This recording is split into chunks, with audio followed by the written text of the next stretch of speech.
अब बच्चों आ जाओ क्वेश्चन नंबर 3 में। क्वेश्चन नंबर 3 में क्या है, if omega is a complex cube root of unity then show that 1 omega omega square 1 omega square 1 and omega is का डिटर्मिनेंट इज इक्वल्स टू 0। ठीक है, ओमेगा क्या दे रखा है, complex cube root of unity. तो हमने क्या किया कि हमने फर्स्ट रो को चेंज किया। फर्स्ट रो में क्या किया, R1 first row, second row और थर्ड रो, तीनों रोज को ऐड कर दिए। तो चेंज कौन सा हुआ है, चेंज R1 हुआ है। तो R1 चेंज हुआ है, इसका क्या मतलब है कि सेकेंड रो और थर्ड रो में कोई चेंज नहीं होगा।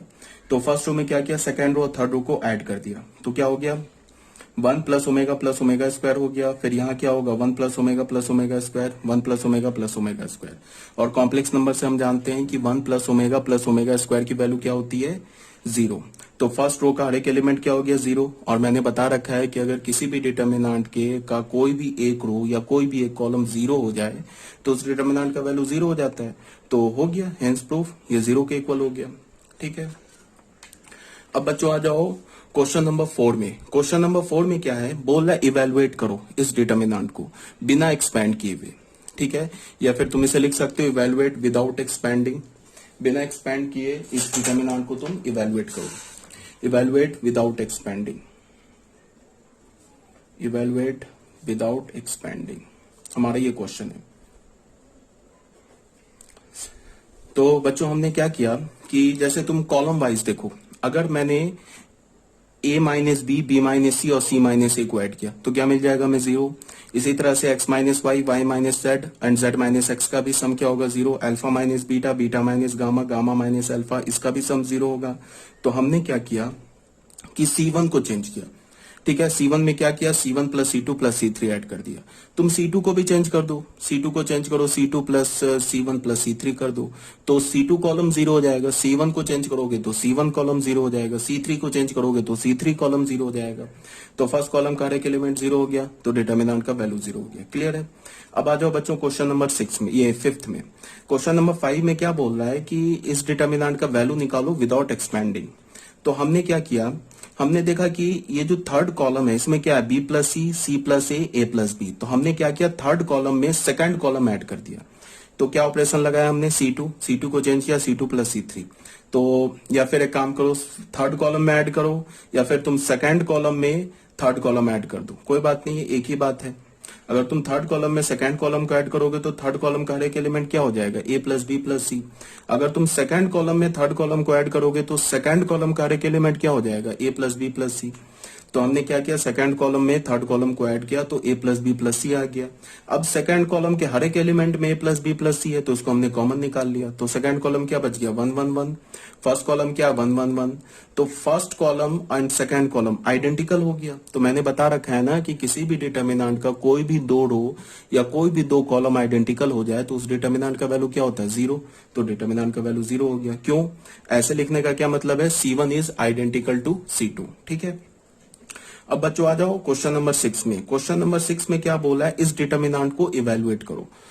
तो हमने क्या देखा कि जो सेकंड कॉलम है इसमें 21, 45 एंड 61 लिखा है। तो हमने क्या किया कि C2 को चेंज किया, सेकंड कॉलम को चेंज किया। क्या किया, फर्स्ट कॉलम में 20 मल्टीप्लाई करके सेकंड कॉलम में ऐड कर दिया।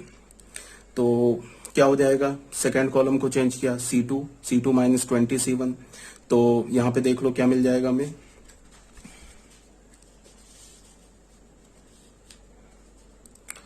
हमें क्या मिल गया, C3। इसमें यहां तुम 20 मल्टीप्लाई करके, यहां तुम 20 मल्टीप्लाई करके सब्ट्रैक्ट करोगे, ऐड नहीं सब्ट्रैक्ट करोगे तो क्या हो जाएगा, 21 माइनस 20। तो ये क्या बन जाएगा, 1। फिर यहाँ 20 मल्टीप्लाई करोगे तो ये हो जाएगा 40। 45 माइनस 20 क्या हो जाएगा, सॉरी हाँ 45 माइनस 40 क्या हो जाएगा, 5 बच जाएगा यहाँ पे। फिर इसको 20 मल्टीप्लाई करोगे तो 60। तो 61 माइनस 60 क्या मिल गया हमें, 1। तो यह हमने कर दिया, यहाँ पे देख लो 151 आ गया। उसके बाद बच्चों हमने क्या किया कि अब हमने यहाँ पे देखो क्या है कि ये 101 दिख रहा है, ये 195 दिख रहा है। ठीक है, और ये क्या दिख रहा है, 302। तो हमने C3 को चेंज किया और C3 में क्या कर दिया, 100 माइनस C1 कर दिया। जैसे तुम यहां देखो, ये C1 में क्या दे रखा है, 1 2 3, और यहाँ पे ये 101 है। एक्चुअली ये कर क्या रहा है, इसमें जो डिटर्मिनेंट के जो नंबर्स है ना उसको हम रिड्यूस कर रहे हैं, छोटा कर रहे हैं। ठीक है, तो अगर हम रिड्यूस कर देंगे ना डिटर्मिनेंट के नंबर को तो इजिली कैलकुलेट हो जाएगा। तो हमने यहाँ पे देखा 100 है, 1 है, यहाँ पे 195, यहाँ पे 302 है। तो हमने क्या किया, थर्ड कॉलम को चेंज किया। थर्ड कॉलम में क्या किया कि फर्स्ट कॉलम को 100 से मल्टीप्लाई करके थर्ड कॉलम के कॉरस्पॉन्डिंग एलिमेंट्स में सब्ट्रैक्ट कर दिया। तो 101 यहाँ 100 से मल्टीप्लाई करोगे तो 100 हो जाएगा, तो 101 माइनस 100 तो 1 बच जाएगा। यहाँ 100 से मल्टीप्लाई करोगे तो 200 होगा, तो 195 माइनस 200 माइनस 5। फिर यहाँ 100 से मल्टीप्लाई करोगे तो ये 300 हो जाएगा, तो 302 माइनस ये 300, तो क्या बच गया, ये हो गया 303। तो यहाँ पे हमने क्या किया कि 302 एंड माइनस 300, तो यहाँ पे क्या मिलेगा हमें, minus 300, this is 2, sorry this is 2, ये हमारा क्या है 2 है। 302 में से अगर तुम माइनस 300 करोगे तो 2 मिलेगा, तो कोई बात नहीं है, ये भी 2 है। ठीक है, अब हमने क्या किया, इस स्टेप में आके क्या किया कि C1 माइनस C2 कर दिया, अब फिर C2 माइनस C3 कर दिया। तो C1 माइनस C2 का क्यों किया, क्योंकि ये 0 हो गया। तो देखो 1 इधर सब्ट्रैक्ट करेंगे तो 1 माइनस 1 0, 2 माइनस 5 माइनस 3, 3 माइनस 1 2। फिर C2 माइनस C3 करेंगे तो फिर 1 माइनस 1 0, और यहाँ क्या होगा 5 माइनस ऑफ माइनस 5, तो 5 प्लस 5 10 हो जाएगा, 1 माइनस 2, तो this is minus 1, 1 minus 2, this is minus 1। अब हमने क्या देखा कि जो फर्स्ट रो है उसके 2 एलिमेंट 0 हो गए, तो हमने क्या किया, फर्स्ट रो के लॉन्ग एक्सपेंड कर दिया, तो ये हो गया 0 0। तो ये थर्ड कॉलम फर्स्ट कॉलम हट जाएगा, तो क्या मिलेगा माइनस 3, 10, 2 एंड माइनस 1। ठीक है, तो क्या हो गया, ये आंसर यहाँ गलत हो जाएगा। यहाँ क्या हो जाएगा, ये 3 minus 20 which is equal to minus 17, ये हमारा आंसर हो गया। ठीक है बच्चों, तो ये हमने क्वेश्चन नंबर 6 भी कर लिया सॉल्व। अब आ जाओ क्वेश्चन नंबर 7 में। ये क्वेश्चन नंबर जो 7 है ये एनसीईआरटी का क्वेश्चन है। इसमें क्या है कि देख लो, ये डिटर्मिनेंट का वैल्यू हमें 0 के इक्वल प्रूफ करना विदाउट एक्सपेंडिंग। तो यहाँ पे बहुत सिंपल सी बात क्या है कि हमने क्या देखा कि अगर हमने फर्स्ट रो में सेकेंड रो को ऐड कर दिया तो फर्स्ट रो का हर एक element x plus Y plus Z हो जाएगा। तो यही काम किया हमने, R1 को चेंज किया, R1 प्लस R2 किया, तो फर्स्ट रो का हर एक एलिमेंट हो गया x plus Y plus Z हो गया। अब फर्स्ट रो में x plus Y plus Z common है, उसको हमने बाहर निकाल लिया। तो फिर क्या हो गया कि first row and third row identical हो गया, तो इस डिटर्मिनेंट का वैल्यू 0 हो गया। तो क्या हो जाएगा, x plus Y plus Z into 0, value 0। ठीक है, ये क्वेश्चन नंबर 7 भी सॉल्व। क्वेश्चन नंबर 8 देखो। क्वेश्चन नंबर 8 में क्या है कि proof that this determinant is equal to this determinant. ये प्रूफ करना विदाउट एक्सपेंडिंग। एक तो हम ऐसे भी कर सकते थे कि इसको लेफ्ट हैंड साइड के डिटर्मिनेंट को एक्सपेंड कर ले, राइट हैंड साइड के डिटर्मिनेंट को एक्सपेंड कर ले और दोनों को इक्वल दिखा दे। एक तो ये भी रास्ता है। दूसरा क्या है कि हम इस लेफ्ट हैंड साइड के डिटर्मिनेंट को ही मैनिपुलेट करें और राइट हैंड साइड की इक्वल लें। तो लेफ्ट हैंड साइड के डिटर्मिनेंट से चलते हैं। लेफ्ट हैंड साइड के डिटर्मिनेंट में तुम्हें क्या दिख रहा है कि थर्ड कॉलम में एबीसी कॉमन है, तो हमने थर्ड कॉलम से एबीसी बाहर निकाल लिया, तो हमें क्या मिला 1 1 1। उसके बाद हमने क्या किया, चलो मैं इसको ना सॉल्व करता हूं। क्या दे रखा है, A B C determinant A B C B C C A B A B C A B C A B C. ये किसके इक्वल दिखाना हमें, A B C A square B square C square A cube B cube C cube. ठीक है, तो इसमें सबसे पहले हमने ये लेफ्ट हैंड साइड का डिटर्मिनेंट उठाया। इसमें हमने क्या किया कि लेफ्ट हैंड साइड के थर्ड कॉलम से एबीसी को बाहर कर दिया। ठीक है, तो एबीसी बाहर हो गया, तो हमें क्या मिल गया, A B C C A B, और यहां हो गया 1 1 1। अब बच्चों हमने क्या किया कि फर्स्ट रो को ए से मल्टीप्लाई किया, सेकेंड रो को बी से मल्टीप्लाई किया, थर्ड रो को सी से मल्टीप्लाई किया। तो अगर मैंने फर्स्ट रो को ए से मल्टीप्लाई किया है तो एबीसी तो यहां बाहर ही है, तो यहां 1/a करना होगा। और सेकेंड रो को बी से मल्टीप्लाई किया तो यहाँ 1/b करना होगा। थर्ड रो को हमने सी से मल्टीप्लाई किया तो 1/ यहाँ सी करना होगा। तभी तो फर्स्ट रो को ए से मल्टीप्लाई किया तो वो ए को बाहर common as a common factor बाहर निकालेंगे तो ये ए कैंसिल हो जाएगा। और सेकेंड रो को हमने बी से मल्टीप्लाई किया तो B as a common factor निकालेंगे तो ये बी कैंसिल हो जाएगा। थर्ड रो को हमने सी से मल्टीप्लाई किया तो थर्ड रो से जब हम सी कॉमन निकालेंगे तो ये भी हमारा क्या हो जाएगा, कैंसिल हो जाएगा। तो फिर ये हमारा लेफ्ट हैंड साइड आ जाएगा। तो अगर हमने फर्स्ट रो को मल्टीप्लाई किया ए से तो क्या हो गया ए स्क्वायर, ये हो गया ए बी सी, ये हो गया ए, ये क्या हो गया बी स्क्वायर, ये क्या हो गया ए बी सी, ये फिर हो गया बी, ये क्या हो गया सी स्क्वायर, ये क्या हो गया ए बी सी, ये क्या हो गया सी। अब ये देखो यहां से एबीसी यहां से एबीसी कैंसिल हो गया तो हमें क्या मिल गया, ये डिटर्मिनेंट मिल गया a square a B C A, b square a B C B, c square a B C c. फिर हमने क्या देखा कि जो हमारा सेकंड रो है इसमें फिर एबीसी जनरेट हो गया तो फिर एबीसी को हमने क्या किया, कॉमन निकाल लिया। तो फिर हमें क्या मिल गया a square B square C square 1 1 1 A B c. ठीक है, अब बच्चों हमें क्या दिख रहा है कि फिर हमने क्या किया कि फिर फर्स्ट रो को ए से मल्टीप्लाई किया, सेकंड रो को बी से मल्टीप्लाई किया, थर्ड रो को सी से मल्टीप्लाई किया। क्यों ऐसा किया, क्योंकि यहां मुझे ए क्यूब ए स्क्वायर और ए दिख रहा है जो हमें प्रूफ करना है। तो अगर मैं फर्स्ट रो को ए से मल्टीप्लाई करूंगा तो क्या आ जाएगा ए क्यूब, यहां क्या हो जाएगा ए और ये ए स्क्वायर बनता दिख रहा है ना। तो हमने फिर फर्स्ट रो को, चलो मैंने यहाँ पे ऑपरेशन नहीं लिखा था, इसको मैं ऐसे लिख देता हूं, R1 को चेंज किया ए R1, R2 को चेंज किया ए R2 और R3 को चेंज किया ए R3, ऐसे कर लिया। ठीक है, यहाँ पे फिर वही काम हमने किया, ये ऑपरेशन लगा दिया।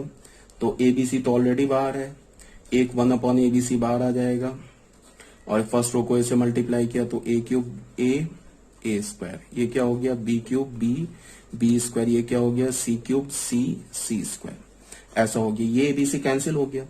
अब हमें a cube B cube C cube a B C A square B square C square मिल गया। अब हमें क्या दिख रहा है कि एक काम हम लोग ऐसे कर सकते हैं, हमें क्या दिख रहा है कि जो ए क्यूब वाला है ना, वो ए क्यूब जो है वो क्या है हमारे पास, वो थर्ड कॉलम में, और ए स्क्वायर क्या हमारा सेकंड कॉलम में। ठीक है, यहां पे तो हमें ये प्रूफ करना है ना। तो उसके लिए हमने क्या किया कि जो हमारा फर्स्ट कॉलम है इसको रोल ओवर करा दिया, किस पे, C2 और C3 पे। इसका मतलब इस थर्ड कॉलम को उठाया बाहर किया, इस दो कॉलम को लेफ्ट हैंड साइड शिफ्ट किया और इसको लाके ये फर्स्ट कॉलम को थर्ड कॉलम बना दिया। समझ रहे हो ना बात को, ये फर्स्ट कॉलम को हमने सेकंड कॉलम और थर्ड कॉलम पे रोल ओवर करा दिया। इसका मतलब हमने फर्स्ट कॉलम को बाहर उठाया, ये दो कॉलम को यहाँ शिफ्ट किया, यहाँ पे जो एक कॉलम का स्पेस बच गया उसमें हमने थर्ड कॉलम हटा दिया, रख दिया, फर्स्ट कॉलम रख दिया। तो फर्स्ट कॉलम को कितने कॉलम के ऊपर रोल ओवर कराया, दो कॉलम के ऊपर रोल ओवर कराया, तो ये क्या हो जाएगा -1 पे स्क्वायर, और ये क्या हो जाएगा A B C A square B square C square, और ये A cube B cube C cube, जो कि हमारा राइट हैंड साइड आ गया। ये तो पॉजिटिव हो गया, यही हमारा राइट हैंड साइड जो आ गया। तुम बच्चों इसको ऐसे भी कर सकते थे कि यहाँ पे हमने डायरेक्ट एक ही लाइन में आंसर लिख दिया ना, यहाँ पे तुम ऐसे भी कर सकते थे कि तुम देखो क्या है, यहाँ पे हमारे पास इसको हमने क्या किया, यहां से देखो ये तो हमारा आंसर आ गया। इसके बाद हमने क्या किया, देखो यहां से ये जो आया है ना ए क्यूब बी क्यूब सी क्यूब ए स्क्वायर बी स्क्वायर सी स्क्वायर, हमें क्या करना है कि थर्ड कॉलम को ए क्यूब बी क्यूब सी क्यूब को कहां ले जाना है, थर्ड कॉलम पे ले जाना है।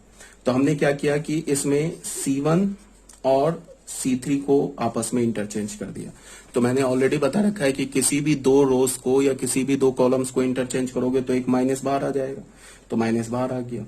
अब थर्ड कॉलम को उठा के फर्स्ट कॉलम पे कर दिया, फर्स्ट कॉलम को उठा के थर्ड कॉलम पे कर दिया, थर्ड कॉलम को उठा के फर्स्ट कॉलम पे कर दिया। तो क्या हो गया a square B square C square, ये क्या हो गया ए बी सी, ये क्या हो गया ए क्यूब बी क्यूब सी क्यूब, ऐसा हो गया। अभी भी हमारा जो राइट हैंड साइड है वो नहीं प्रूफ हुआ है, राइट हैंड साइड में तो ये आना चाहिए। यहाँ पे हमें क्या दिख रहा है कि जो ए बी सी है वो तो फर्स्ट कॉलम है और जो ए स्क्वायर बी स्क्वायर सी स्क्वायर है वो हमारा सेकंड कॉलम है, तो कोई बात नहीं। फिर हमने फर्स्ट कॉलम को और सेकंड कॉलम को इंटरचेंज कर दिया। तो फिर एक माइनस बाहर आएगा जिससे ये माइनस प्लस हो जाएगा। तो फिर हमें क्या मिल गया, ये ए बी सी यहाँ हो गया, ए बी सी, ये हो गया a square B square C square, ये हो गया ए क्यूब बी क्यूब सी क्यूब, जो कि हमारा राइट हैंड साइड आ गया। ऐसे भी कर सकते हो, या तो डायरेक्ट रोल ओवर करा दोगे तो चीजें आसान हो जाएगी, कम कैलकुलेशन होगा, या तो फिर तुम डायरेक्ट ऐसे भी कर सकते हो। ठीक है, अब आ जाओ, तो ये हमारा क्वेश्चन नंबर 8 भी सॉल्व हो गया। अब बच्चों आ जाओ क्वेश्चन नंबर 9 में, विदाउट एक्सपेंडिंग प्रूफ दैट, बिना एक्सपेंड किए इस डिटर्मिनेंट के वैल्यू को ये प्रूफ करो। तो देख लो, इसको भी कर देता हूं। 1 1 1 A B C, 1 1 1 A B C, A square B square C square, ये किसके इक्वल करना है, A minus B minus C minus A minus B minus C minus A. तो क्या करें, हमने इसमें क्या किया, लेफ्ट हैंड साइड हमने उठाया, लेफ्ट हैंड साइड का जो डिटर्मिनेंट है हमें ए बी सी ये उठा लिया हमने। इसमें हमने क्या किया, देखो जब भी किसी भी रो में या किसी भी कॉलम में तुम्हें 1 दिखे ना, जब भी तुम्हें किसी भी रो या किसी भी कॉलम में 1 दिखे, तो हमारा सबसे जो बेस्ट ऑपरेशन है वो क्या होगा कि तुम उस 1 को किसी भी 2 रोज में या किसी भी 2 कॉलम्स में 1 को यूज करके 0 बना लो। जैसे देखो, मैं यहां 0 बना सकता हूं, यहां 0 बना सकता हूं। कैसे 0 बना सकता हूं, एक बार मैंने क्या किया कि R1 को मैंने चेंज किया, क्या किया, R1 माइनस R2 कर दिया। दूसरी बार में मैंने क्या किया, R2 को चेंज किया, क्या किया, R2 माइनस R3 कर दिया। कर सकते हैं ना, ये एक्चुअल क्या लिखा हुआ, R1 माइनस R2 क्या लिखा हुआ कि R1 माइनस R2, ऐसे जो लिखा है ना, ये एक्चुअल क्या लिखा है, R1 plus of -1 into R2।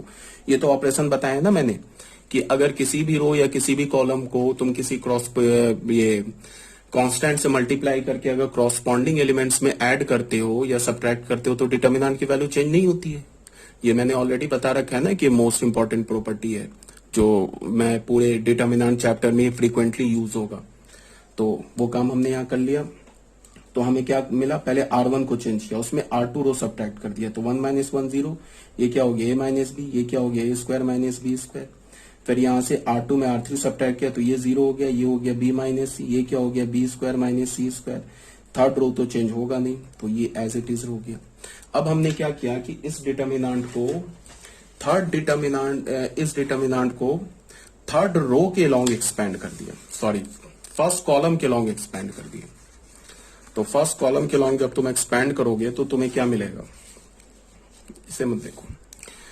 तो फर्स्ट कॉलम के लॉन्ग जब तुम एक्सपेंड करोगे तो तुम्हें क्या मिलेगा, फर्स्ट कॉलम के लॉन्ग एक्सपेंड किया तो ये देखो बच्चों, ये और ये तो चला गया, तो यहां हमें क्या मिल गया, a minus B minus C, 2/2 order का आ गया, a square minus B square minus C square.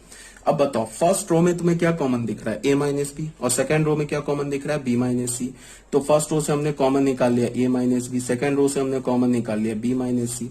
तो हमारे पास क्या बचा, a माइनस बी निकाला तो 1 बचा, यहां से a माइनस बी निकाला तो a प्लस बी बचा, यहां से b माइनस सी निकाला तो 1 बचा, यहाँ क्या बचा, b प्लस सी। अब इस डिटर्मिनेंट 2/2 ऑर्डर का ऐसे सॉल्व कर लिया, तो ये किसके इक्वल है, a माइनस बी, यहाँ क्या है हमारे पास b माइनस सी। इसको क्या करेंगे, b plus C, 1 into B plus C minus of a plus B, ऐसे हो जाएगा ना। तो ये क्या हो गया, a माइनस बी माइनस सी, और ये क्या हो जाएगा, देखो ये b और ये b कैंसिल हो जाएगा, ये हो गया c माइनस ए, जो कि हमारा राइट हैंड साइड है, हेंस प्रूफ। ठीक है, यहां तक तो कोई डाउट नहीं होनी चाहिए। तो ये हमारा क्वेश्चन नंबर 9 भी सॉल्व हो गया। अब बच्चों आ जाओ क्वेश्चन नंबर 10 में।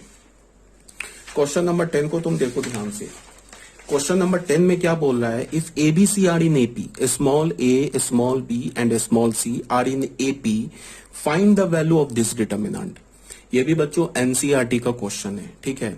यहाँ पे बोल रहा है कि अगर small a small b small c AP में है तो इस डिटर्मिनेंट का वैल्यू निकालो।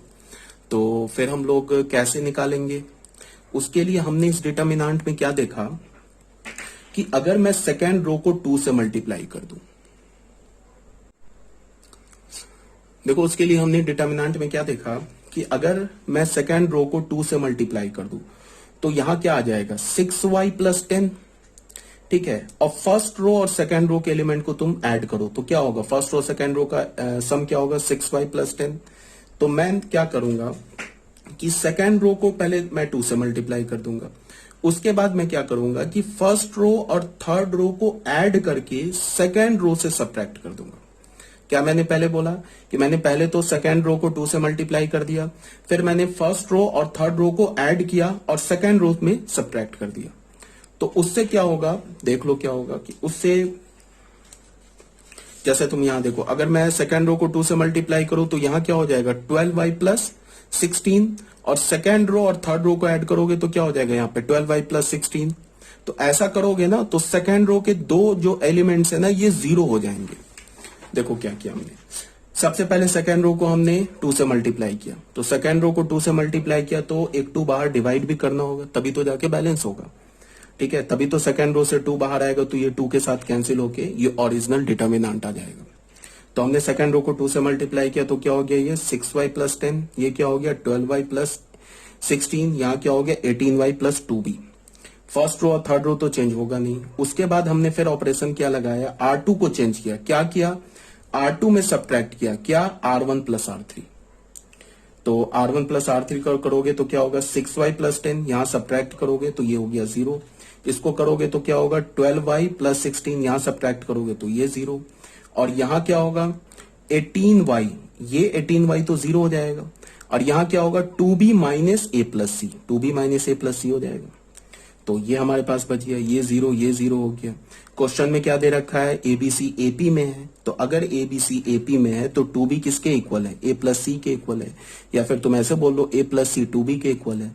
तो इस a प्लस सी की जगह हमने अगर 2b रख दिया तो ये एलिमेंट भी 0 हो गया। इसका क्या मतलब हुआ कि सेकेंड रो का हर एक एलिमेंट 0 हो गया।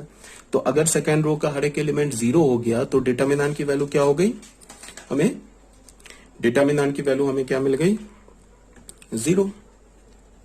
क्लियर है ये बात।